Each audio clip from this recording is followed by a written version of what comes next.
Культовый спектакль театра Романа Виктюка «Служанки» отмечает свое 25-летие туром по городам России. Показали эпатажную постановку и в Казани.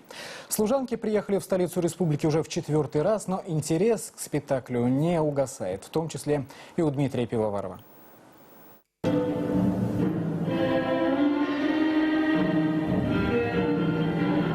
Автор пьесы, французский драматург Жан Жене, говорил, что «Служанок» надо играть украдкой. Соответственно, Виктюком была выработана стилистика актерского поведения на сцене. Это тексты, исполненные протяжно и велеречиво, пластические рисунки и недюжинный спортивный кульбит 4 исполнителей. Грим словно в японском театре кабуки, где, как и в шекспировском «Глобусе», женские роли исполняли мужчины. С самого начала необычно была репетиция, и особо никто не верил, что вообще будет третий вариант или воскрешение служанок.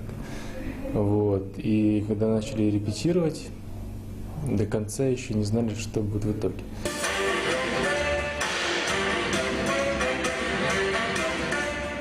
В последнее время театр Виктюка играет в основном в оперном театре, который, как считают сами актеры, соответствует музыкальной эстетике спектаклей. Это любовные темы до леды, гипнотические, релаксирующие, меняющие надрывными стенаниями и упругими ритмами рок-групп.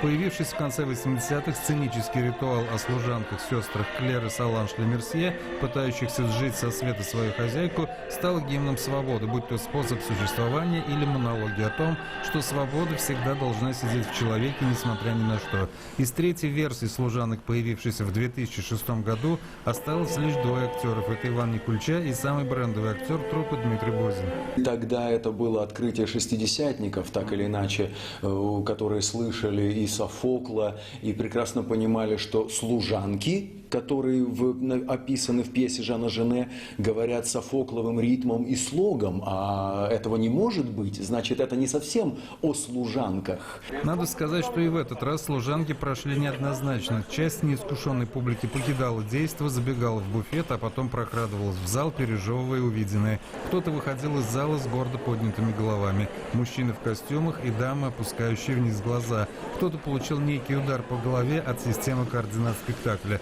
Но большинству казанцев служанки были знакомы. Артистов провожали овациями. Это огромное наслаждение осталось. И самое главное, из-за контакта со зрителем. То есть, действительно, люди открывают себя по-новому, открывают наши персонажи совершенно по-другому. Мы сами под воздействием каждого нового спектакля открываем какие-то новые, неожиданные для нас пласты. Дмитрий Пивоваров, Рустем Кадыров, телеканал «Эфир».